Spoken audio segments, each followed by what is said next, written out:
Hi, I'm Melina Palmer, and you're listening to A Shark's Perspective.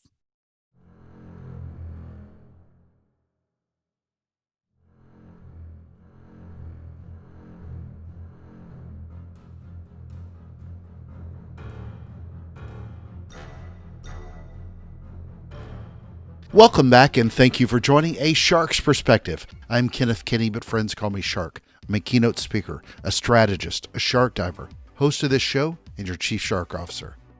Did you know that we make around 35,000 decisions every day? It's often that when I speak about behavioral science on stage and on the show, it's most often about consumers and how to apply that science. But most of us spend more time in our jobs than shopping. At least I hope you do. Then what about the application of behavioral science in the workplace? After all, companies are also trying to inspire employees to be naturally better at dealing with change, which is constant. But our communications and managerial style may not always reflect that to foster better performance. Sometimes just micro shifts in behavior can make you more thoughtful. The question is then, what do your employees need and can't tell you? Melina Palmer is an applied behavioral economist, the CEO of the Brainy business, a podcast host, and instructor at the Human Behavior Laboratory at Texas A&M University, and the author of What Your Employees Want and Can't Tell You, Adapting to Change with the Science of Behavioral Economics. And on this episode, we'll discuss behavioral science at work, 35,000 decisions a day, what employees want and can't tell you, what consumers want and can't tell you, nudging an elephant, getting a meeting with Oprah, priming, burning popcorn moments at work, and what not to say via email. False consensus effect, groupthink, nudge and sludge, monkeys and cucumbers and how employees want fairness, sharks in the Puget Sound, interviewing an octopus, behavioral baking theory, gluten-free everything, and a lot more. So let's tune in to a behavioral economist with a shark who is almost always on good behavior on this episode of A Shark's Perspective.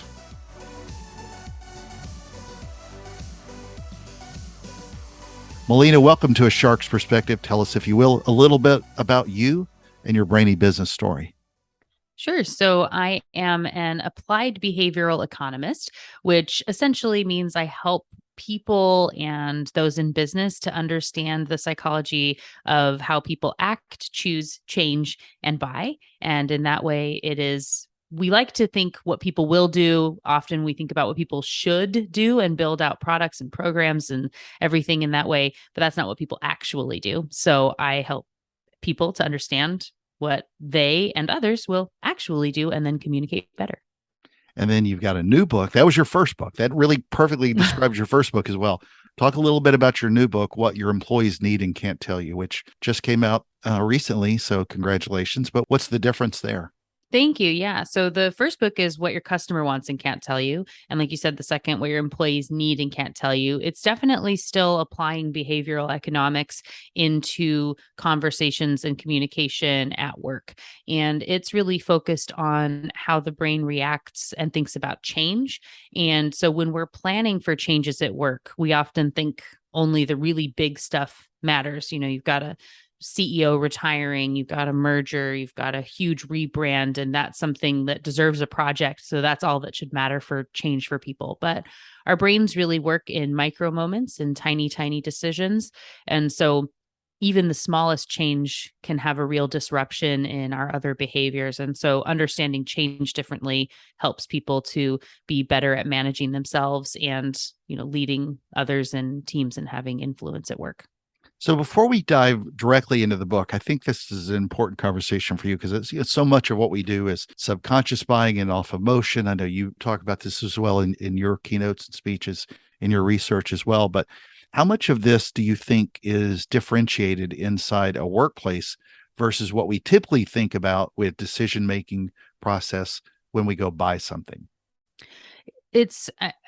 So all the concepts still apply and then might just be shifted in some way or another. And I have students will ask, say, or, listeners of a podcast or whatever will reach out and say, yeah, but I'm in B2B sales and Exactly. I'm Yeah. doing, these big things. So that's different, right? It's really not. So you're still, as long as you're a human dealing with humans, it comes into play. And so in the case of work and change, we like to think that we will be more thoughtful or logical about things and not be, running on autopilot like we might be when we're buying things in a supermarket. And that's just not how it is. And actually, we get a lot more territorial about work stuff. And it's such a big part of our identities that the subconscious can really just hone in on the things we have and the status quo and not wanting to change. And we get really bogged down with deadlines and stress that makes us even more likely to look to the status quo. So I would say these things come into play even more often at work. And so it's really important to navigate it better. And because our bosses and the people that are communicating to us are also bogged down with deadlines and stressed, they're sending really short communications and missing steps, and it just really compounds on itself and makes everything worse. Well, I think it's fascinating because if you talk about behavioral science, a lot of times people automatically go towards thinking about what they see at the end cap or, the cereal boxes, and that's their metaphor for how they think about how we sort of apply those decision processes, but it applies just as much in the work as well. But you address a lot of this as habits. How do we go about identifying the habits we have inside of our four walls of our company and what we're doing there as behaviors? Yeah. So a habit is that we have a context that and some sort of cue that we know that we have this learned behavior. So when it's repeated and we know that there's a reward on the other side, our brain has some level of predictability and gets excited about that thing. So the contextual cue, we know from experience, we get whatever the little treat is and we want that thing. So I like to give the example of I love a chai tea latte. I'm a Starbucks girl. And, if I drive past the Starbucks on my way to work, and I think that I'm going to have willpower and not stop today because there's too much sugar and everything in that, and it's not good for me. When I'm trying to use willpower, then in the moment, my brain is like, oh, but today, and we've got the time, and it's going to be really stressful. I'm already in the line. Willpower is really difficult in that way. But if I take a different route to work and don't drive by the Starbucks, I don't see the logo. I don't have that contextual cue. I don't have that same urge to go get the chai and feel like I need it. So understanding the thing that is triggering us is important in understanding the habit. And our days, our brains, our lives, everything we do is really built on habits. The average person makes 35,000 decisions every single day. That's a lot. And it's not just breathe in, breathe out stuff. It's real decisions that we're making throughout the day. And so we only have a very limited amount of capacity for conscious processing of those decisions. A lot of it, again, is done habitually. So if you're trying to change too many things at once for someone, again, those little things that you don't think should matter, you're having them go to a different desk. They're going to use a different system. You want them to put their name differently at the top of the form, or they have to be clicking on this extra box that they don't usually do. And then you ask them to be on board with this really big other change, and they react negatively and have this weird outburst that doesn't make any sense.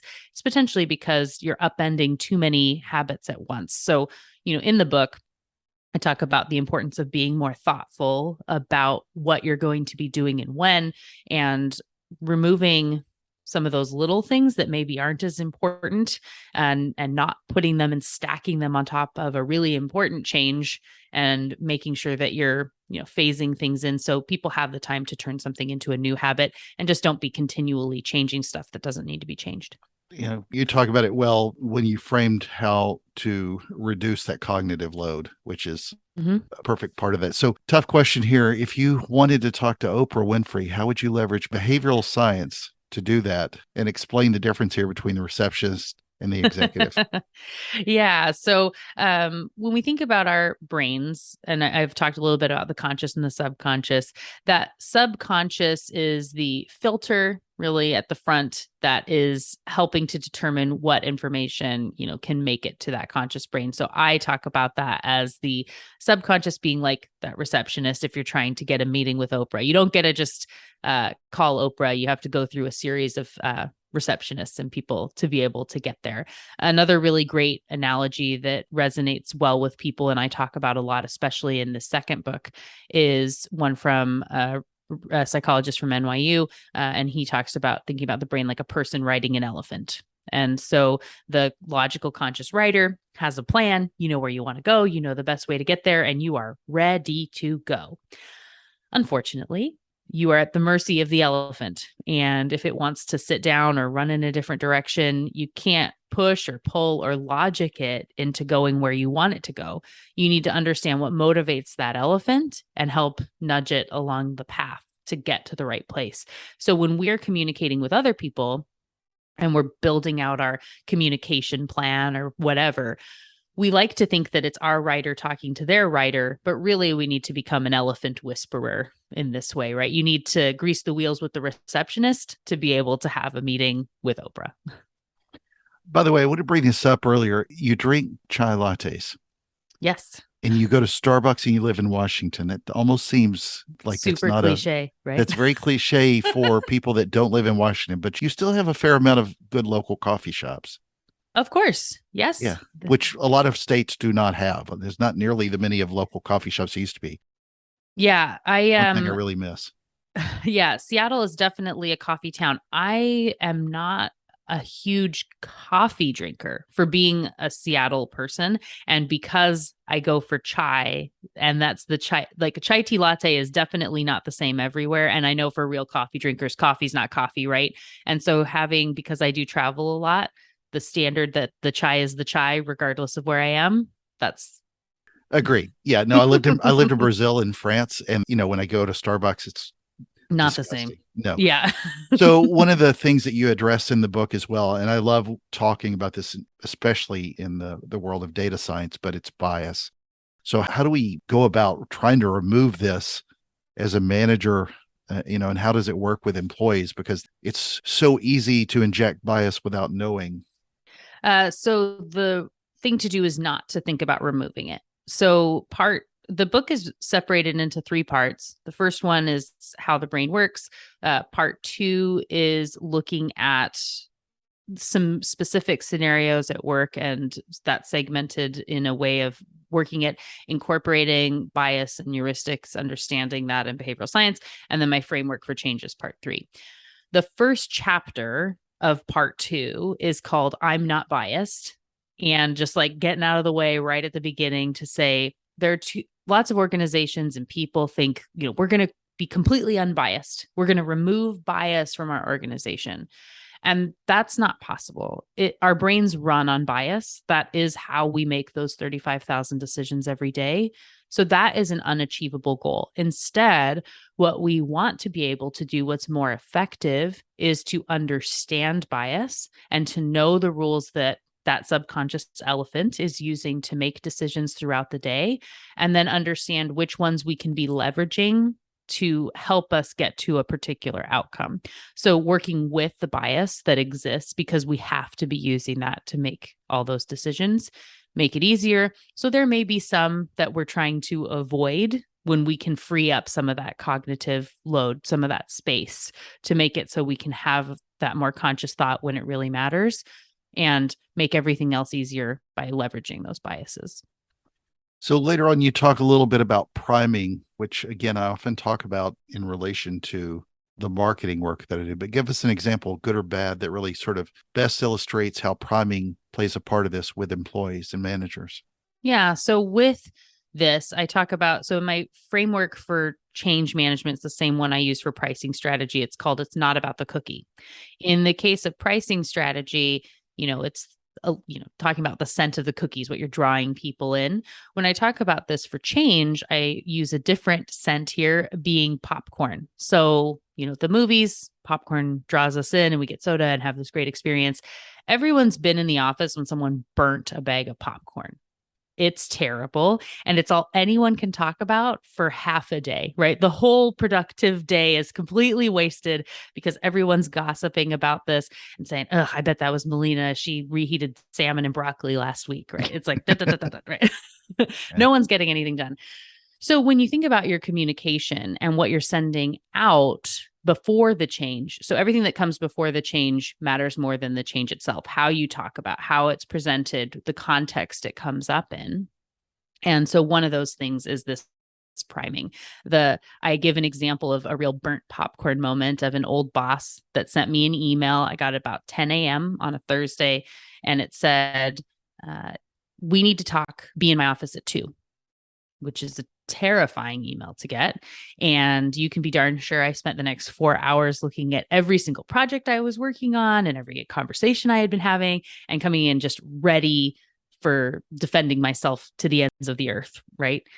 And you get the I would have gesture to sit packed down. everything in my bag, cleaned up my desk, Right. It's dropped over. a few, expletives. I'm out. Well, and this was within the first 90 days. I Yeah. hadn't Oh, yeah. been Great. working for Probationary this period. person for very long. Like, I don't. So I, get gestured to sit down at 1:59. I'm braced for impact, and the message is, wanted to let you know I'm going to be out of the office tomorrow, and I'm putting you as the contact in my email response. And that was it. That was the big message that was coming up. I don't remember anything else that we talked about in the rest of that meeting. And I lost hours of productive time from something that saved her 5 minutes, if that, right? It was And probably her fault. She's probably the one that burnt the popcorn too. Right. And so that was a very burnt popcorn moment. So in this case, it was nothing that mattered. And I learned over time this was this person's style, and they're busy and whatnot.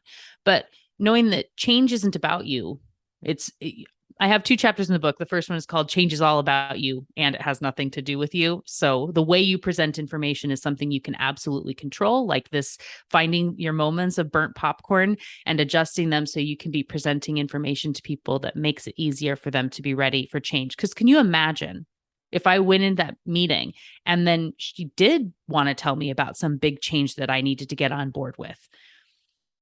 That burnt popcorn made it so there's no way I'm receptive to that in this moment. And it's not that the change is bad. It has nothing to do with that. It's about the context and what came before that matters. So, if this is the only invitation or email that you send, the meeting has the exclamation point on it and that it's mandatory. Or I know someone who was working at an organization that everybody got emails with an NDA that they had to sign a week before a meeting that they were going to be attending. It's like, you get the NDA a week in advance, and we're going to talk about something, and you have to sign this to come to the meeting, but we're not going to tell you what we're talking about. Like, whoa, there's a lot of other talk happening there. So understanding that popcorn and whether it's, how you can remove those burnt popcorn moments, that's how I talk about priming in the case of change. Yeah. So this was something I struggled with when I read it. It just reminded me because I wrote a lot of things without emotion, and I could have written that email and wouldn't have thought twice about it. And it's amazing how people can look at things completely differently. Sometimes you're just busy. You're caught up in other pressures that they run through, and then it becomes something you can take a little behavioral change and just change multiple people's days. So yeah, I have. So within the book, it's looking at this longer scope of change, of thoughtfulness, and how it can have this really great ripple effect across organizations and people's time and whatnot. But I also include in there multiple, what I call micro shift moments. So these opportunities for a little win along the way, just a little something that you can go change immediately and start to see the benefit of, so that you can have some like little moments of value as you keep going through. Explain what the false consensus effect is and how that applies to managing employees. Well, that's just all over the place, right? That's the name. That's one where the name pretty closely says, what we've got going on there, that we assume that everyone agrees with whatever it is that we are talking about. Our brains are really wired to think that we're better, faster, stronger, smarter, and less biased than everybody else. And so we've all been in the meeting, where someone will say, anybody got questions? No? Good. Let's keep going. You didn't even give an opportunity. And this is a framing opportunity there, where you can, instead of saying, no one has questions, right, is very different than saying, hey, what am I missing here? You're going to end up in a different spot. So that false consensus effect assumes that you're right. Everyone else sees it the same way, and this is the good way to go, and you want to just move along.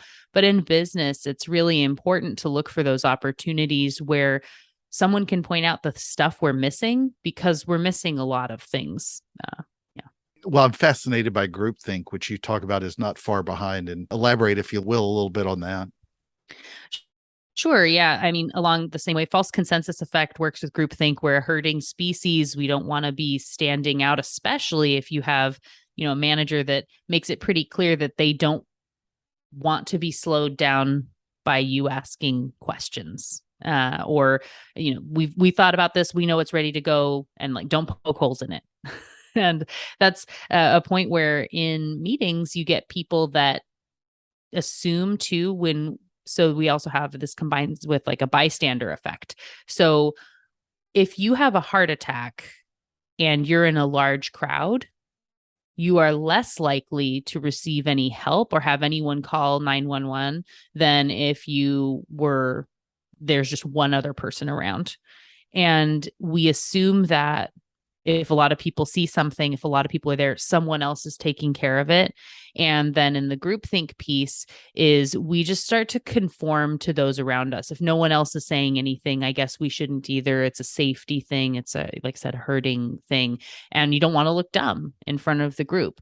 And so if you have built this culture of people not bringing up problems when they exist, you have people that just assume it's not worth saying anything because nothing ever happens anyway, or they have to have seen this problem. It's such an obvious issue. Someone's already talked about that, so I don't need to, or it's not worth my time. I don't need to stand out.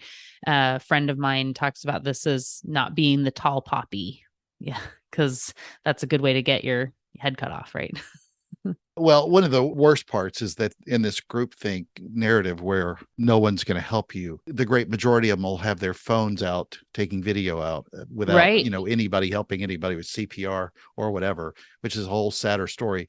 But, most of the managers out there can have an impact on culture. A lot of it has to be driven and supported from the top. But if you're at a manager and you're trying to eliminate or overcome some of this groupthink and false consensus narratives, spark innovation while you're still trying to get done what you're trying to get done, sometimes they don't want anybody you mentioned this earlier, they don't want anybody to poke holes in it because they want it completed and done. How would you help a manager change that to where they can not let everybody be sheep? Yeah. Well, it's definitely taking that step back to being more thoughtful about the work that we are doing and knowing that. So research shows that, so going to this burnt popcorn thing back again a little bit, when we think about Seriously, I'm sending gonna an have email, popcorn tonight. I I got know. to. I always talk about cookies and popcorn. Yeah.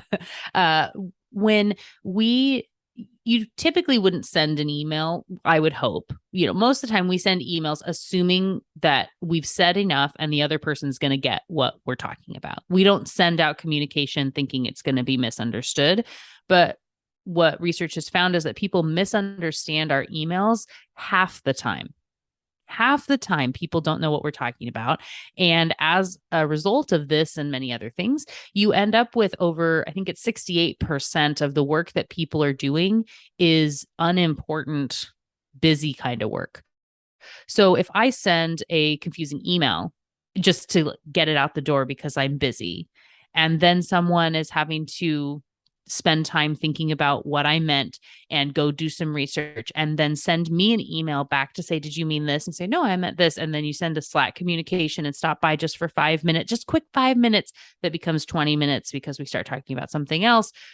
We get stretched so thin so quickly that it just compounds and we can't work on the really important stuff and be more creative.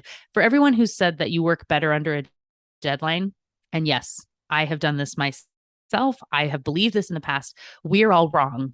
We don't work better under a deadline. We're more efficient, but we're not more creative. We're not doing better work. We're just finally checking the thing off the box because we have to.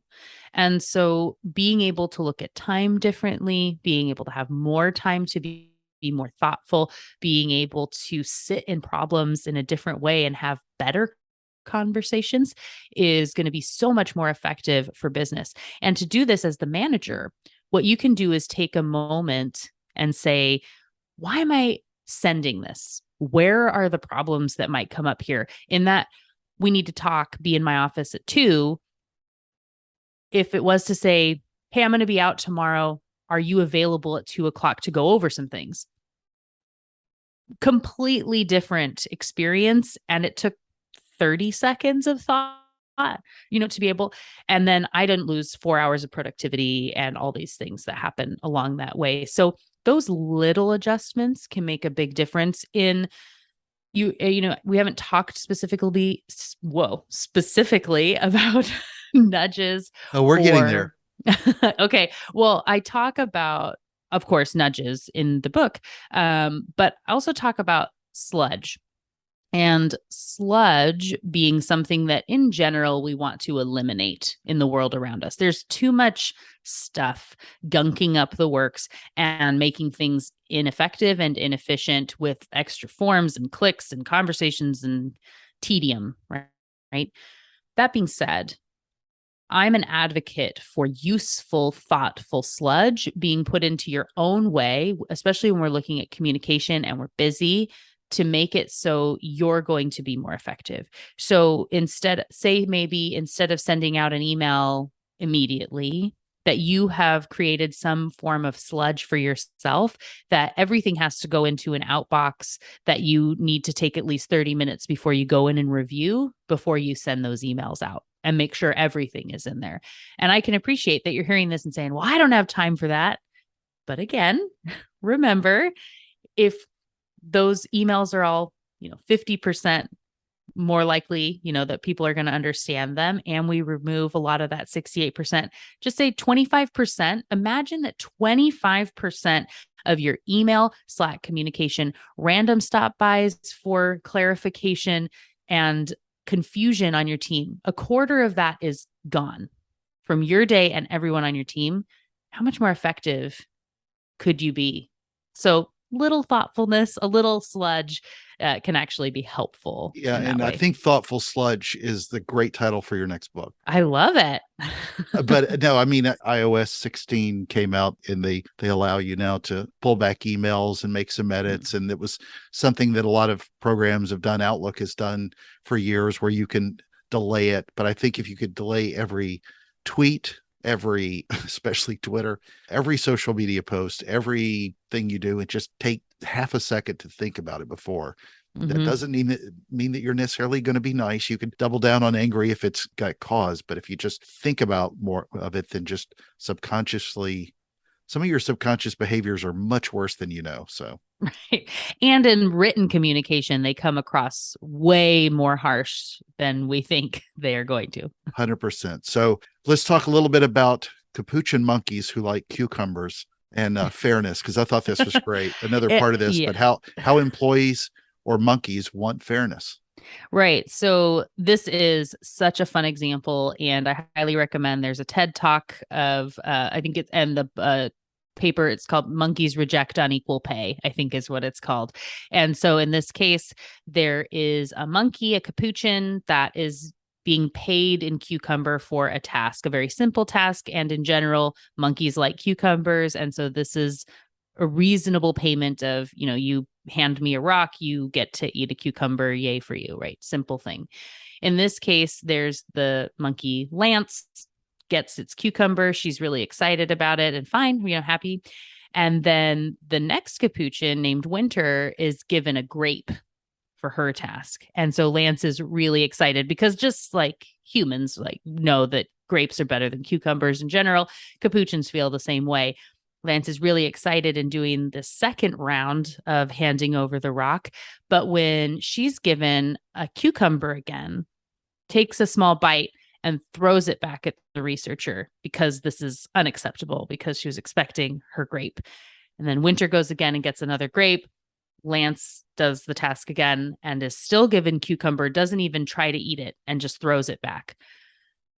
It was and shakes the cage in anger. I mean, it's a whole deal, right? And we think it's funny, but we do this all the time in life. And, there's lots with game theory and how we have really long memories. And it's important to know that fairness is a relative concept. It was perfectly fine to get paid in cucumbers until you realize that your coworkers are being paid in grapes.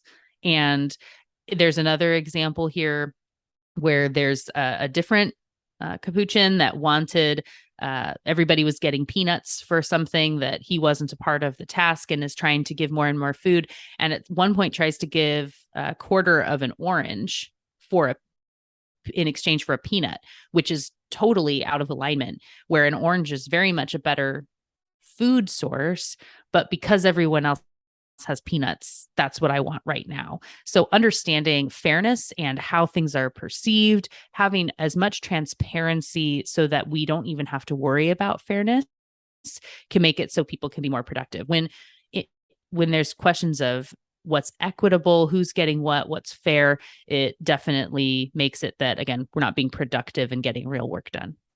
I thought it was fascinating, and I'm just glad they didn't use cucumber water because that's what they've trained us to think is actually good when it's not. Let's go back in then and talk about how do we create that change through nudgeable moments. Yeah. So, in going back to our micro moments and decisions there, my advice always is to be more thoughtful about the long-term goal. We want to know where we're trying to get to and then break that into its smallest components and not try to do too much too quickly. So we have a tendency to get into the meeting and I have someone here in front of me now, so I'm going to give them the laundry list of stuff before I get to the big problem, right? When really, if we think about if this meeting only accomplishes one thing, what's the most important thing on the other side of this meeting? And it might just be for them to be open to the idea that a change is coming. And so giving them a laundry list of other stuff is going to make it so they're less likely to be open to that thing. So thinking about those small moments, those small changes, the micro pieces, we can then look for the moments where we can be nudging in the direction that this needs to go for the longer, bigger picture. So this meeting, instead of having a 1-hour meeting all the time, lots of 1-hour meetings, we could break down and say, this is 15 minutes. We're going to talk about this. We're going to go through this process. You're open to this idea, and we're going to meet again tomorrow for the next piece. You're able to, it's definitely a tortoise and the hare approach for business. Well, one of the things I really appreciated throughout the book, and I didn't ask a specific question about it, but you touch on a topic that I focused a lot of time and thought on, as well as trust. You wove that in and how important that is, even as part of his behavior to help build trust. But overall, considering it's a solid 300 pages worth of material, is there any one big tip that you want people to think of when they get out of here? They go grab a copy of the book and they read it and they jump out and they remember one big thing to go put to work tomorrow? Well, being thoughtful is something that's always important to me. I end every episode of my podcast, and it's my email signature to be thoughtful in all these ways. So taking a little bit more time to think about yourself and your actions and those of others, and also to not feel like you have to do everything. When we think we need to apply everything we learned in that 300-page book, we end up doing nothing. And so if you choose one thing that matters right now, and you can do that small thing today that's going to help you get to whatever that goal is, doing one thing is better than having a plan to do 100 things. Sure. Well, you're near the Puget Sound. Have you ever seen a shark in the Puget Sound? I have not, and I feel like I need to say that I'm thankful to have not, but then I would say, no, you're going to tell me, no, I should have wanted to. There's a lot of, there's several cold water sharks that are non-threatening that don't ever come in contact with people unless it's fishing boats. But I always ask that because most people that live there don't see them very often. I mean, six-gill sharks don't pop up very frequently in those kind of waters. But I ask this of all my guests, what is your favorite kind of shark and why? I don't. From a behavioral economic standpoint. I don't have enough knowledge of sharks to have a favorite kind of shark. And so I would say I have my favorite animal is an octopus. So that would be, which is a less common favorite animal, I think, than what we see around. And they're very brainy, thoughtful, creative, curious creatures. So that's. I actually interviewed an octopus I say I took a GoPro and an old microphone underwater when I was in La Jolla Cove earlier in the year, and we got video of me acting like I'm interviewing this octopus. It's a lot safer to do that than with a shark, and the octopus didn't have a lot to say. But Melina, it is that special time in the show. Are you ready for the 5 most interesting and important questions that you're going to be asked today? Yes. All right. Number 1, you talked about smells earlier. So let's say that this is warm food and you can smell it when you walk in. Walking into a DoubleTree hotel or walking into a movie theater. So this is chocolate chip smells or butter popcorn smells. I have celiac disease. So, as a world Wow. where, and I know I talk about baked goods all the time, but because I can't have gluten, popcorn would be the safer bet for me. Hey, you had the baking theory or Yeah, behavioral baking is one behavioral of my baking. other. Sorry, thank you. I don't even remember the celiac part. So, all right, number 2, needs or wants? Wants, as far as like communication within, I think wants is a better approach for more interesting opportunities. Okay. Number 3, Huskies or Aggies? Oh, rough one. I'm gonna say I'm gonna have to gig them. We'll say gig them Aggies. Okay. Number 4, inherited traits or learned traits?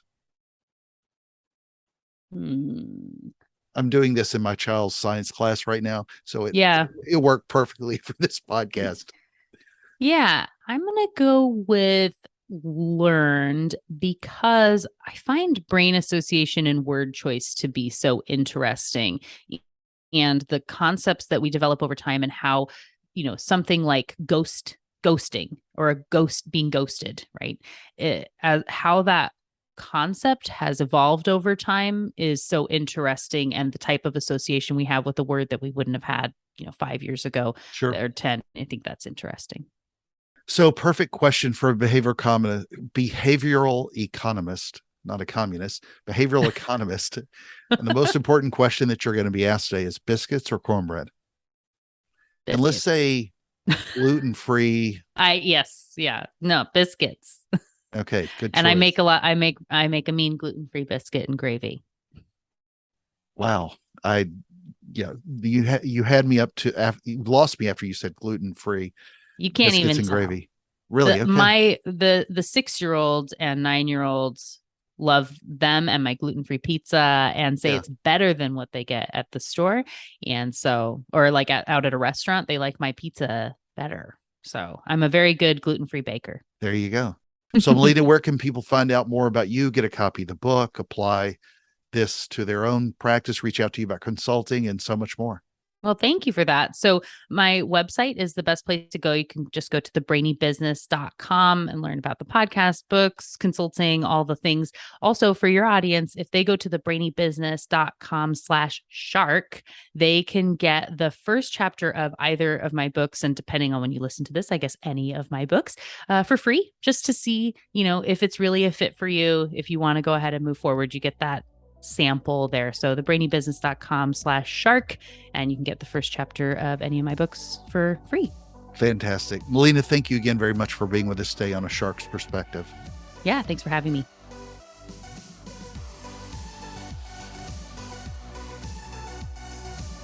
So there was my conversation with Melina Palmer, an applied behavioral economist, the CEO of the Brainy Business, a podcast host, an instructor at the Human Behavioral Laboratory at Texas A&M University, and the author of What Your Employees Want and Can't Tell You, Adapting to Change with the Science of Behavioral Economics. Let's take a look at 3 key takeaways from our conversation with her. First, if you want to change your underlying behaviors, then it starts with your habits. Loved her point in that we only have a limited amount of capacity for conscious thoughts. So here's an important habit to build in you, and that is to take a moment to be more thoughtful. And the second habit is never drink a chai tea latte. They are nasty. Second, we talked about priming those burnt popcorn moments in the office. As someone who is an ultra type A monkey, or I guess shark in my case, I've been so guilty over the years of writing people with what I thought was a simple and quick email. She was one that happened to her. We need to talk. Be in my office at 2. I could have written that 100 times over my career and never meant anything bad by it. But you'd be a fool if you didn't see how someone else might view that in a very bad way. We get bad like this on Slack and other channels. Just think about the reader for 2 seconds when you write emails. I wish I had thought more about it. Sometimes what you think is clear and concise, oftentimes even, can have the opposite tone than what you meant or feel you wrote. The point is not to help what you may feel is someone who's touchy-feely. I get that. The point is you need someone to do what you want them to do. They'll be a lot more productive if you do become a little more thoughtful. I continue to learn a lot here myself, and I'll try to also never burn the popcorn. Third, she spoke about how emails are misunderstood half the time. It's amazing that if you focus more on clarity, how much more you can help people perform better. Try a dose of it with the next one you write. It requires a noun, a verb, and a big touch of clarity. Got a question? Send me an email to kenneth@asharksperspective.com. Thank you again for the privilege of your time, and I'm so thankful to everyone who listens. Be thoughtful, especially today, and join us on the next episode of A Shark's Perspective.